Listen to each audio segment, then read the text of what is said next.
Yes,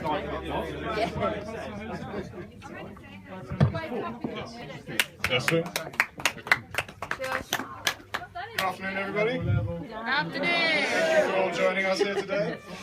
Now it's the moment that everybody here has been waiting for, apart from 3 of us who have been dreading this moment from the word go. First of all, we've got the father of the bride, Martin, to give us his speech. So yeah, Martin.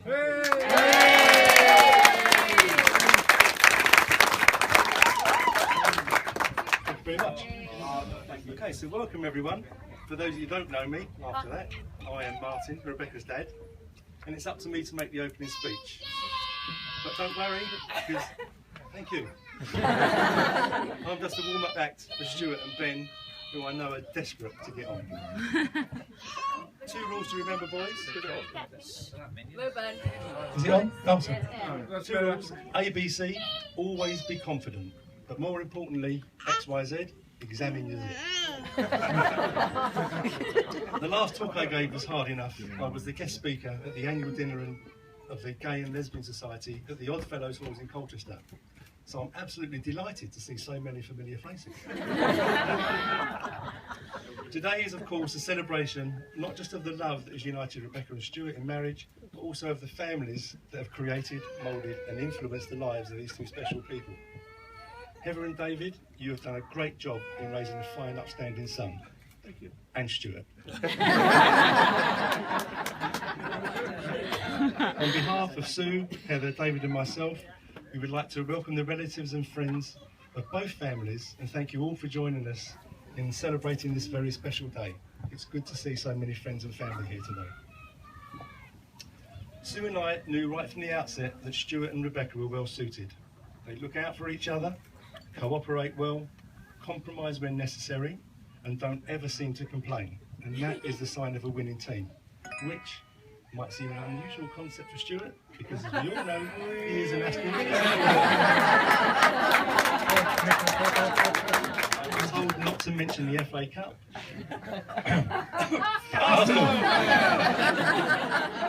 Another slap. Every father hopes his daughter will find a reliable, sensible and considerate partner, and as much as you try not to interfere in their lives, you always hope your children will make the right choices in life. Rebecca chose Stuart. I heard Stuart was finding it hard to find Miss Perfect before he met Rebecca, and I understand he sent a photo to the Lonely Heart Club. But unfortunately they sent it back saying, we're not that lonely. I found Stuart is reliable, sensible and considerate, especially when planning a trip to the pub. And as this closely matches my own values, I think Rebecca has made an excellent choice. And we welcome Stuart to the Yasachak family.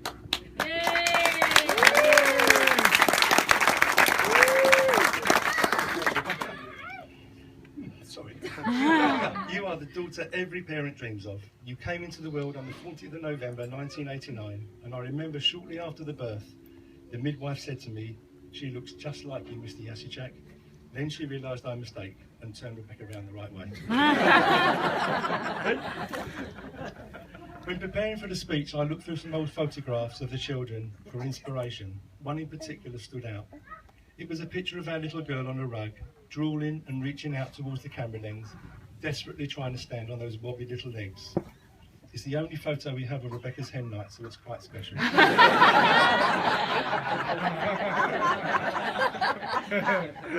Rebecca has provided us with so much joy and laughter over the years. We have always been proud of her in everything she does. She always gives 110%, apart from when she's talking, when it's 150%. Whilst looking at quotes and what advice to give a newlywed couple, I found one that said that marriage is a 50-50% partnership. Now, I don't know much about who made this statement, but whoever it was knew little about marriage, even less about mathematics, and absolutely nothing about women. Marriage in this day and age is far from easy. With all the external pressures of day-to-day life, you will need to grow together in mutual trust and understanding, whilst not forgetting what first brought you together. In other words, may your love be modern enough to survive the times, yet old-fashioned enough to last forever. So, approaching the toast, ladies and gentlemen, please stand and make your glasses a full charged. Mine's charged, the Barclay card. Rebecca and Stuart. Finished yet? Here's to the past for all that it has taught you. Here's to the present for all that you share. And here's to the future for all that you can look forward to together. Ladies and gentlemen, please raise your glasses. The toast is Rebecca and Stuart, the bride and groom.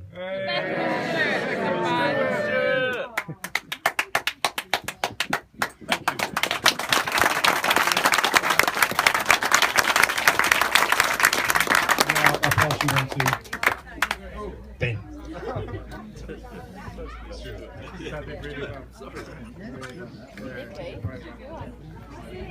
Ladies and gentlemen, first off, on behalf of my wife and I, we'd like to thank everyone for coming here and joining us on our special day. I'd also like to say how stunning my beautiful wife, Rebecca, looks today. And yes, I know it's a cliche, but you truly took my breath away when I saw you walking down the aisle today.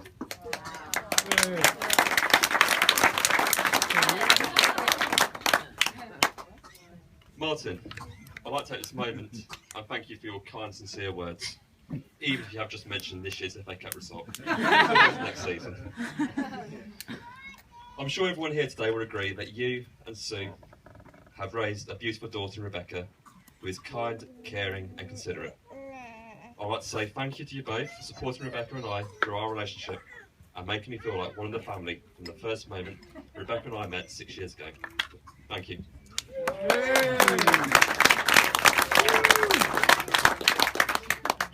To my parents, Mum and Dad, I'd like to say thank you for putting up with me. Thank you for guiding me and supporting me and just being there when I needed you. Thank you for showing the same support to Rebecca and welcoming her into our family. As a show of mine and Rebecca's thanks to our parents, love and support, we have some gifts to hand out to them. So, Ben, to give us a hand.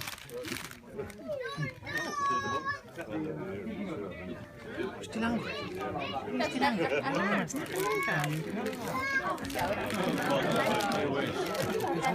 What drinks are there?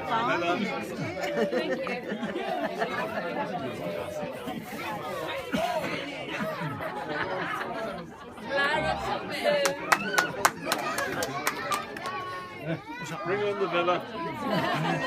I'll be out the garden.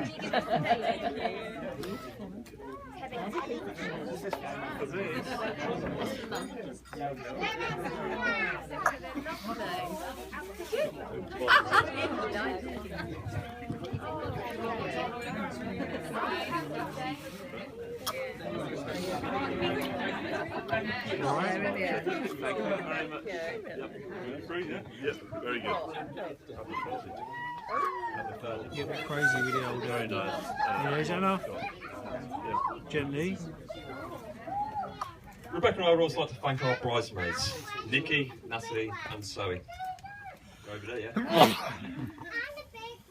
No, that's enough for a minute. Come on. Thank you for being wonderful bridesmaids and looking after Rebecca. You've done a brilliant job today. So please set these gifts as our appreciation. Yeah. It's got their names on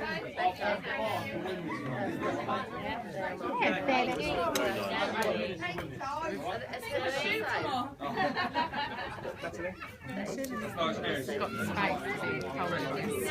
We're up to 9 minutes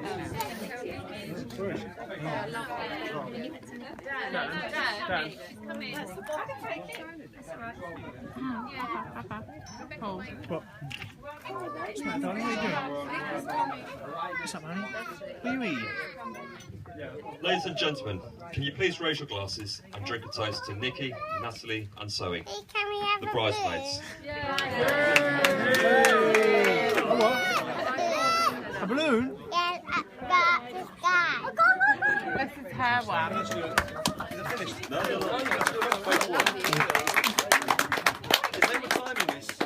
Thank you also goes to our ushers, Andrew and Dan, and our best man, Ben. Thank you for your contribution to the wedding and helping direct our guests to where they need to be today. Thank you also goes to Chris and Alex, who provided the safe carriage of Rebecca and Martin to the church this afternoon. Again, we've got some gifts to hand out. You can come up and...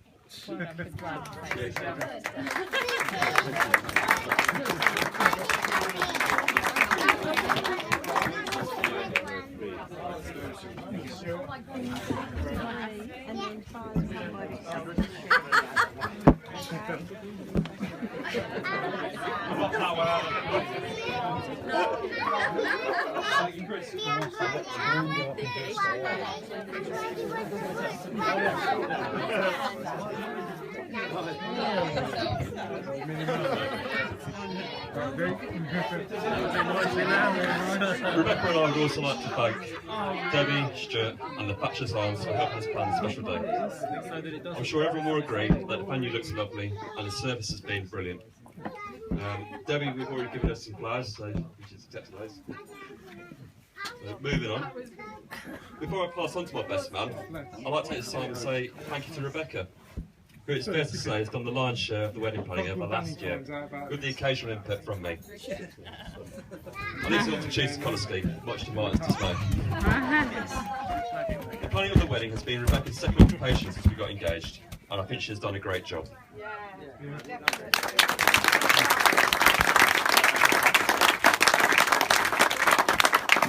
So thank you, Bex, for this fantastic day that you have put together for everyone. For me, Rebecca is everything I would wish for in a wife. As I said earlier, she is kind, caring, considerate. They're qualities I see on a daily basis, and which she takes into her professional life as a swimming teacher and childcare assistant. I'd like to quickly finish on just a brief introduction of how I met Rebecca. Rebecca and I first met 6 years ago via the modern marvel of internet dating. To this day, I'm not sure why Rebecca agreed to go out on a date with me. It was either my witty emails or my profile picture. I like to think it was a bit of both. I still remember our first date, where Rebecca gave me clear instructions to get off at Colchester railway station, where she'd pick me up in her car and take me out for a romantic meal, one which I supposedly forgot my wallet. However, my memory is, I'm sure we went halves on the bill. To start the date didn't quite go to plan, as Rebecca's first words were to me, "You plonker." I'd already messed up by not listening to her clear instructions, and therefore getting off the wrong platform, which was the opposite side to where she was waiting. When Rebecca finally found me, she showed me to her car, an ageing Renault Clio. I remember at this stage being a little bit worried, as the car she was giving me a lift in didn't have a working speedometer. When I asked, "How do you know how fast you're going?" she replied, "I just guessed the speed."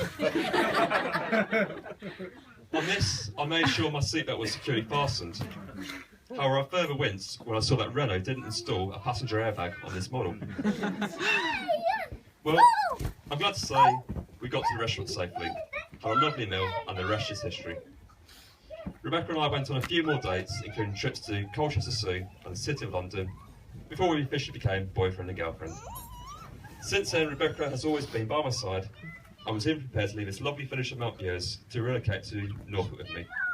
She supported me through both up and downs, and I've enjoyed every moment we've spent together, including holidays to Cornwall, Scotland and Tenerife.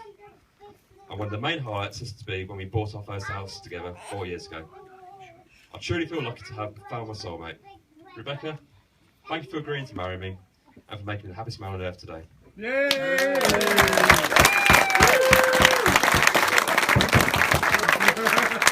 Ladies and gentlemen, would you all please raise your glasses to my beautiful wife, Rebecca.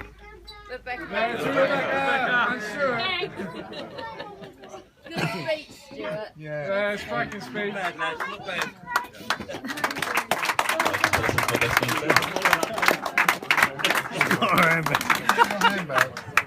No, it was sorry. She's just in training as a handbag. She's doing all right. There's nothing in there. That's on my wallet. Okay. All right. Is that it, Ben? Yeah, well, it's exactly enough. Okay, so for those of you who don't know me, I'm Ben, obviously, and I've known Stuart since we were at school together in Chelmsford 14 years ago. And to stay friends with somebody for so long, I think you need to have something, you need to share something pretty fundamental. And for me and Stuart, I think this has really been made by mutual appreciation for all things alcohol. So firstly, here's to the bonding power of alcohol.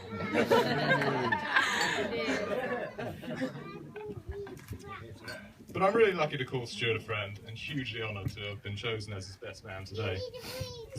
After all, who else was invited to go to the rehearsal ceremony, to humiliate themselves in front of all you nice people, and most of all, to try and keep Stuart out of trouble on his last night of freedom? When even the vicar asked me the other day if he'd be tied to a lamppost naked on his last night, I think it's safe to say that Stuart may have a mischievous look about him. Or maybe it's me. All I can say is that we made it here today in one piece. And speaking of today, as Stuart already mentioned, I think all the preparations that have gone into the day have been brilliant. Very well organised.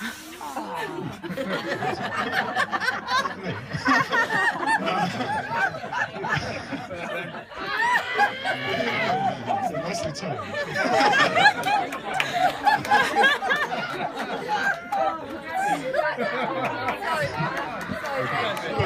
Okay. So whilst I'd like to congratulate both Stuart and Rebecca on the incredible ceremony that they gave us earlier, I'm not sure it would be entirely right, because as Stuart alluded to, I think Rebecca pretty much organised everything herself. So Rebecca, it's been a truly amazing day, hasn't it? Yeah! And I can only imagine that all of Stuart's preparation efforts have focused on fulfilling his post-ceremony duties.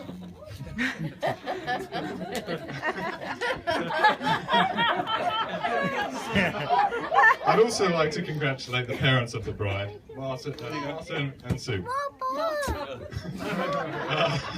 for raising such a beautiful, warm and friendly woman in Rebecca. Since I first met her about 6 years ago, she's become as much of a friend as Stuart is. And I think you've both done a great job in instilling your own wonderful personalities within her. And of course to Stuart's parents, David and Heather, I know that you'll have done the best that you could with Stuart as well.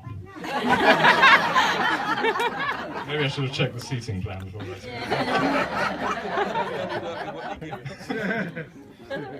But thinking about Stuart and what to say on such a historic day, when so many more people are actually celebrating their independence instead, I'm sure he'll be relieved to know that my mind is now completely devoid of all those musings of his beliefs, of the duties of a wife, that he relayed to me in such graphic and actually quite shocking detail.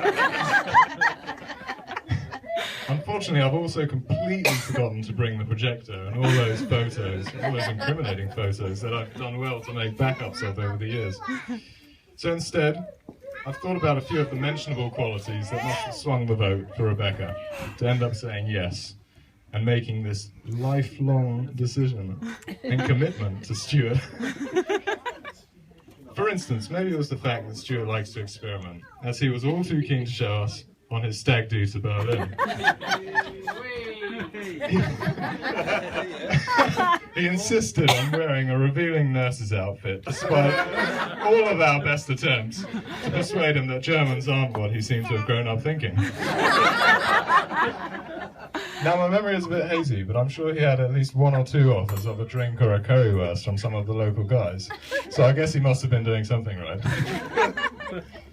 Or maybe it was his humorous side, which he delights everybody with, by way of his practical jokes.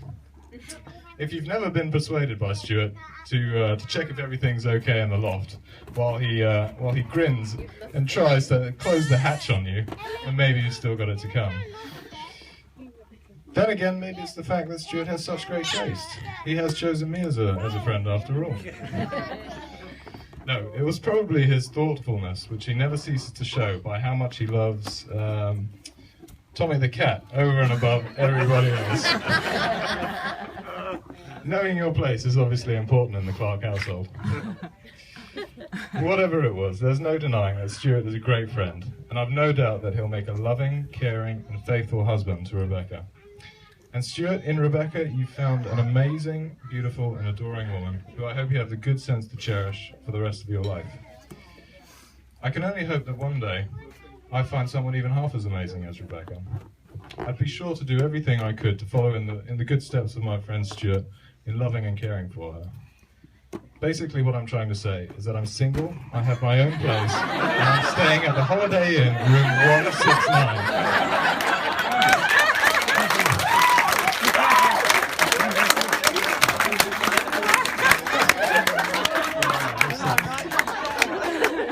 But in all seriousness, I've shared many a moment in the pair's company, and rarely have I not seen them completely enthralled with each other. And what I think these two have found is what explorer Christopher McCandless summed up in the words, "Happiness is only real when shared." It's amazing to think that what would have started with a simple, "Have you seen the size of my oxygen tank?" message on a dating website has led to their marriage today, and will no doubt lead to many more of life's defining memories going forward. Did I already remind you both that this is a lifelong commitment? Nevertheless, with that, I'd love it if you'd all join me in preparing a toast to the happy couple on this, the first day of their marriage. Knowing how fond they both are of good food, as all those Facebook photos have relentlessly reminded me of over the years, you all know what I mean. I'd like to say this. Stuart, may you always be the brown sauce to Rebecca's bacon butty. Rebecca, may you forever be the fish to Stuart's chips. And may you both have love, laughter, and a happy ever after. To Mr. and Mrs. Clarke.